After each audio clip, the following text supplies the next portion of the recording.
Ang mahirap kasi minsan, nangyayari sa atin, pag naka-register na, wala, bahala na yan, okay na yan. Hindi po. Pagka naka-register doon, parang nag-i-start yung ating obligasyon sa mga distributors. Tandaan niyo yan. Okay? So maging concerned tayo sa mga distributor. And sign, ilagay mo yung date. Ito, kailangan declare mo, I am amazing achiever. Okay? So ayan, declaration ng team kasi yan. So I am stallion, sabihin mo kung stallion ka, di ba? So, I am squadron, mga ganyan. So, anyway, this is for everyone naman. Kasi parang declaration na I am amazing achiever. Actually, hindi ko nga ginagawang team yan, kaya nga ma-brace pa rin yung team, di ba? Parang declaration lang talaga to. So, ayun. So, ayan. So, next is, eto. Goal setting. Napaka-importante yung mag-goal setting tayo. Okay? Yung iba dito. Sino pang hindi member pala? Sinama? Ayan. So, kunwari, alam nyo na lang yung pinag-uusapan, ha? So, nalilito na siguro sila. Ano ba itong pinag-uusapan din? Ano ba itong kulto na pasok natin? Akala nyo, kulto to, ha? Ano ba itong kulto na to? Okay? So, what's your goal in doing Sunday business? I-check mo yan. I-check mo yan, okay? Para sa mga baguhan to. So, to get discounted, free to earn extra income, para mabayaran mo yung bills mo, or to have financial and time freedom. Ano ang pipiliin nyo dyan? Anong gusto nyo? Mag-travel ka na sa iba't ibang bansa, something ganon. Kuha niyo po? Yes. Okay, short-term and long-term goal. So, napaka-importante na mag-set kayo ng mga goals nyo rin sa ano. And, of course, you have to talk with your team. Okay, yung teammates nyo, yung mga mentors nyo, meron. You should have the skills and sistema. May sistema ka. Mindset, skills, and system. Yan lang yung tatlo na kailangan mo para maging successful. Ano tong mindset mo? Anong mindset mo dapat? Positivity, tama. Ano ba?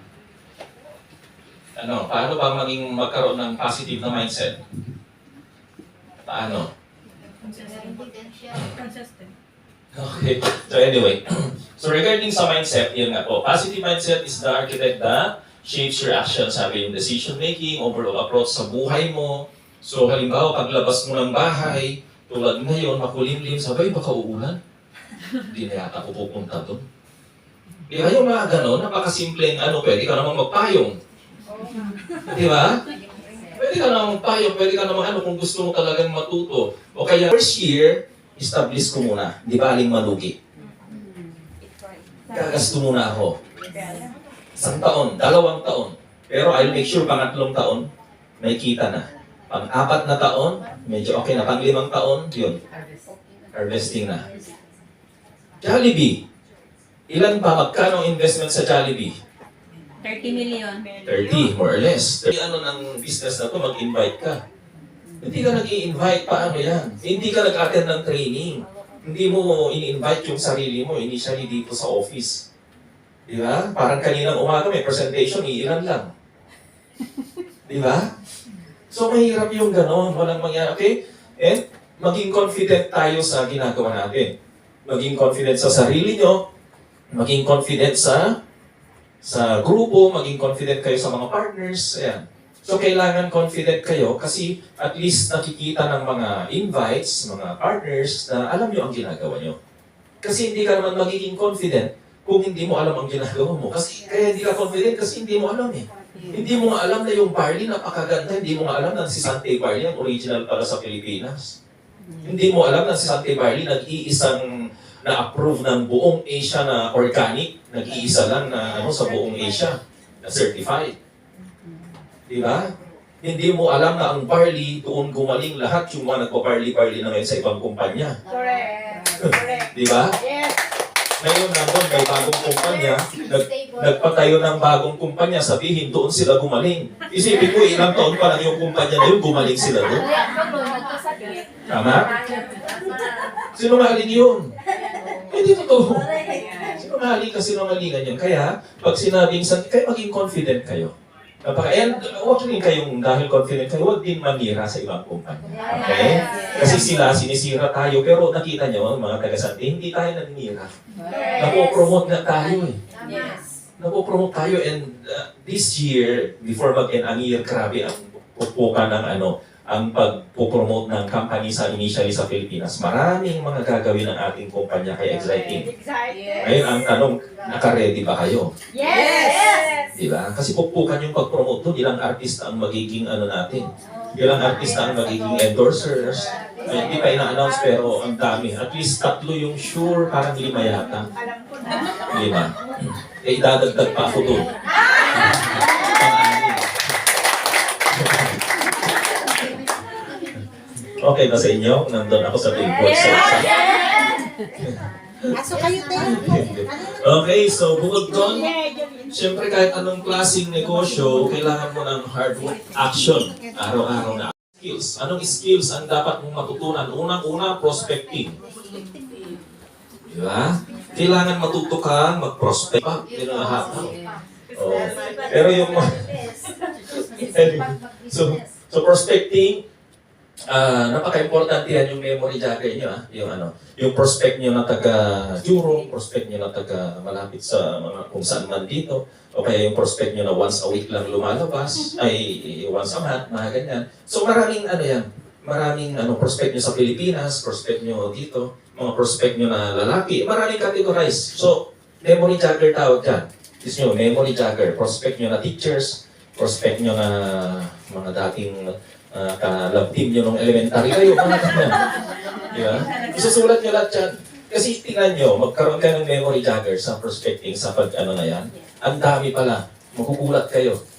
Diba, inaano natin, mag-list ka ng 100. Magugulat kayo, hindi lang 100 may ililista mo.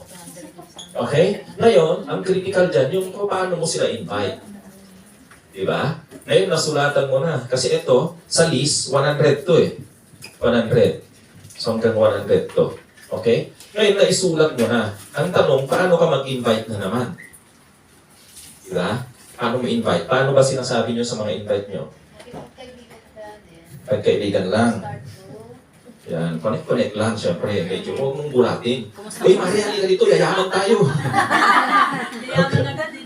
Huwag ganon. I-invite nyo dito, bigla yung kukunin yung i-recruit nga kita, mag-networking tayo. Ganun ba, mag-invite? Hindi. Maano nyo agad. Baka mamaya sabihin, ay, recruit yan, Okay, maraming ways. Unless, alam mo yung, minsan, case naman eh. So, mag-connect ka muna. Mag-create ka ng relationship doon sa mga prospect nyo.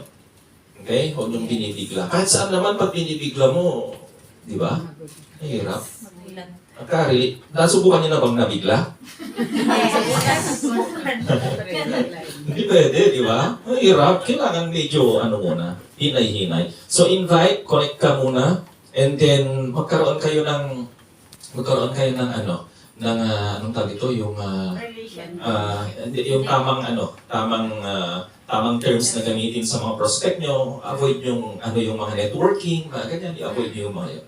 Huwag nyo i-discuss yung kaya nga napaka-importante na invite nyo lang sa, may guest, may kakilala kasi ako na pupunta ngayon. Ganon.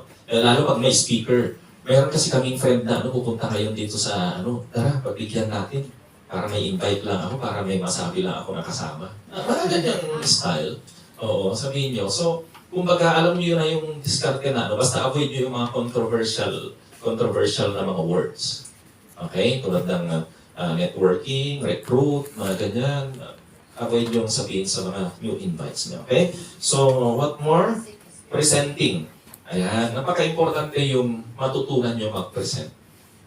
Maraming ways para mag-present. Yung presenting na full presentation for formal, yung PowerPoint. Meron din yung dapat matuto kayong kahit wala kang wala kang PowerPoint, alam mo na dapat yung bilog-bilog. Okay? Kaya naman, ginawa ko na naman dito, what we did here is presentation na pasimple. Okay, company, nandito yung company, so at least may papakita ka ng product, and then, yung mga earnings. Yan. So, 7 ways to earn. So, unang earning, so referral bonus. Paano ba yung referral bonus? So, pag in-explainan mo yung prospect mo, eto, halimbawa, may na-invite ka, so may $10, okay, for $30.